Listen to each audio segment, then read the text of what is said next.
further updates on Giannis aside from the left knee extension? Yeah, so that's it. That's were you able to see him or talk to him at all when he went back in? Yeah, you know, he's in the locker room with the guys and just address the group and,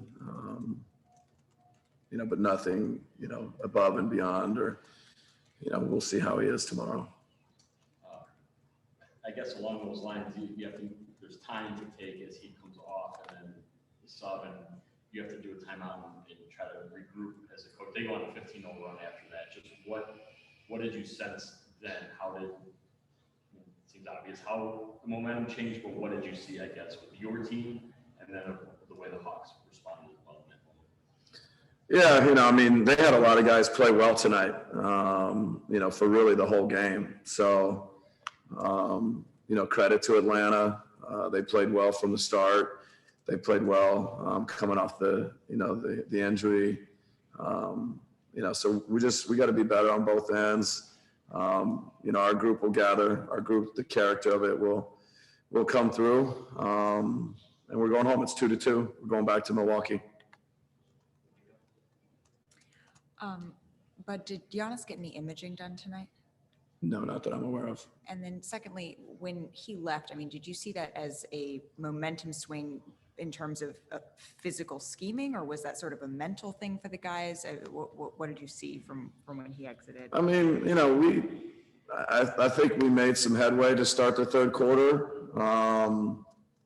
And so, you know, I think the guys were good coming out of the locker room, but, you know, overall, I think whether it was, you know, before the injury, after the injury, you know, credit to Atlanta, how they played tonight.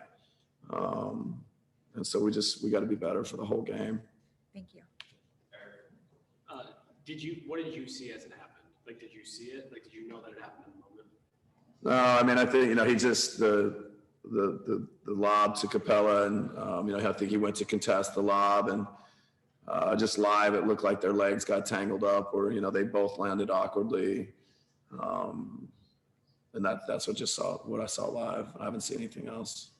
For you, I mean, you guys are 2 games away from the finals. That's the closest you've been to an NBA finals here in Milwaukee. Now you're looking at your superstar down the floor injured. That's the highest high to the lowest low. How do you get the guys together and continue forward with such an extreme kind of gap in emotions?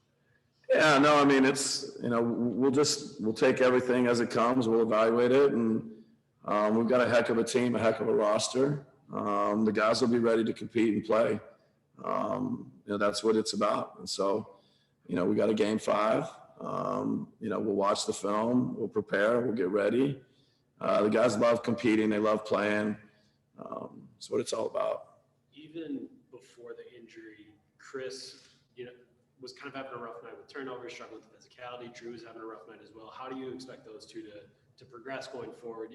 Not even considering the injury stuff, just their struggles in the first half. Yeah, no, I mean, you know, they've both played well. You know, I think they're both great players. So, you know, we'll figure out, you know, how we can help them and they help themselves a little bit.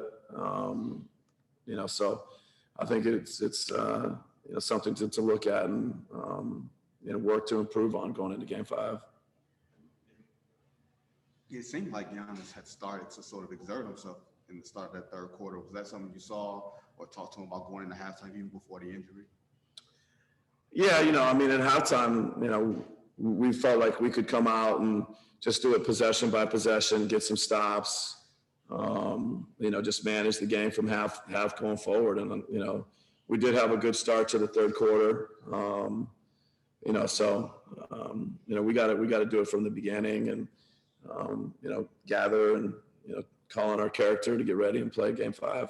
Emotionally, what did you see from the guys during that timeout where you're trying to figure out if Giannis is on the floor, is he going to come back out? He walked back down to the bench, went back to the locker room. What did you just see emotionally from your players in that in-between time?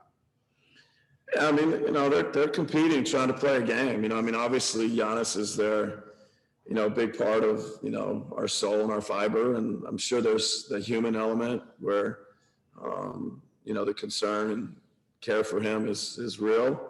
But, they're in the heat of the battle. They're playing, they're competing, they're trying to get stops, trying to get rebounds, trying to do things, trying to find a way to be there for him while he's not able to be on the court. And I'm sure that's what they'll do.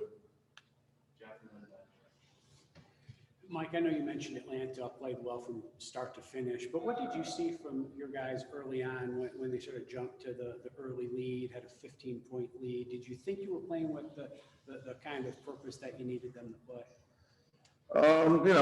I think, we'll look at it and we'll feel like we could have been better to start with. But at the end of the first quarter, I think it was 25-22, so again, we didn't start well in game 3, here, and had a similar start tonight. But I think to manage it and get to 25-22 at the end of the quarter. But then, second quarter kind of got away from us again. So we can't, we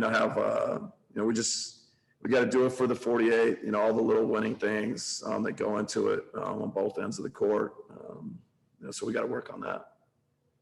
Giannis did come back to the bench briefly. Was he there to express a message to his teammates or just be present, or what was going on there?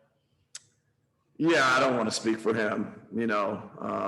I know just historically it's impossible to keep him off the court. It's impossible to, keep him away from his teammates, keep him away from his team. So